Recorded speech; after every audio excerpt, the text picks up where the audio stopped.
Le déclin cognitif ne commence pas à 70 ans. Il ne commence pas au moment où tu perds tes mots, où tu cherches un prénom qui ne vient plus, où tu entres dans une pièce sans savoir pourquoi. Il commence dès 35 ans, silencieusement, sans symptômes, sans signal d'alarme, sans douleur d'aucune sorte. À partir de la trentaine, le cerveau commence à perdre des neurones de façon mesurable. Le liquide céphalorachidien, qui permet le nettoyage naturel des déchets cellulaires accumulés, circule moins bien et élimine moins efficacement. Dès lors, les protéines amyloïdes et tau liées à la maladie d'Alzheimer commencent à s'accumuler pendant des années avant que la maladie ne se déclare. Ce que tu vois à 75 ans dans le cabinet d'un neurologue, c'est le résultat d'un processus qui a commencé peut-être à 40 ou 45 ans, pendant que tu étais occupé à prendre soin de ton corps en pensant sincèrement faire le nécessaire. Regarde autour de toi, tu connais certainement des gens qui vieillissent bien cognitivement. Des personnes de 70 ou 80 ans dont la pensée est nette et la mémoire encore robuste. Des personnes qui continuent d'apprendre, de créer, de s'adapter, et tu en connais d'autres. Des personnes du même âge, parfois en très bonne forme physique, mais qui ont commencé à s'effacer. D'abord par une légère confusion, puis des oublis plus fréquents. Une fatigue mentale qui s'installe plus vite, ou une difficulté à pouvoir suivre des conversations un peu trop rapides. On appelle ça l'âge. On dit que c'est normal. Mais la science dit autre chose.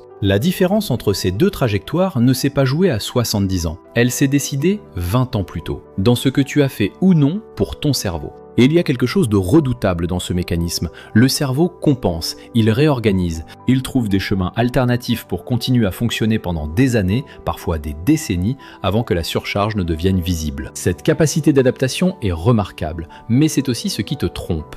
Tant que rien ne te semble vraiment anormal, tu ne ressens pas l'urgence. Tu n'as aucun symptôme à traiter, aucun signal à interpréter, rien à soulager. Tu te dis que tout va bien. Mais sous la surface, le processus de dégénérescence continue. Les synapses s'effacent, les connexions s'affaiblissent, les protéines s'accumulent, le système de nettoyage s'encrasse, la matière blanche perd en densité. Rien de tout cela n'est visible, rien de tout cela n'est douloureux, mais tout est bien réel. Ton cerveau est à l'origine de chaque pensée, de chaque souvenir, de chaque moment de lucidité, de créativité, de présence. Il est ce que tu es. Et pendant que tu prenais soin de presque tout le reste, lui se dégradait en silence. La bonne nouvelle, c'est que pour la grande majorité d'entre nous, il n'est pas encore trop tard. Mais cela demande d'agir, et d'agir maintenant, tant que ton cerveau peut encore répondre, tant que ces mécanismes de protection peuvent encore être activés. Alors comment? Non pas avec les activités habituelles de stimulation que j'ai citées précédemment. Elles sont utiles, mais elles ont une limite. Elles entretiennent surtout ce que tu sais déjà faire et renforcent tes automatismes. Elles ne poussent pas ton cerveau à se transformer en profondeur. Elles ne créent pas suffisamment de nouvelles connexions, ne stimulent pas les zones les plus fragiles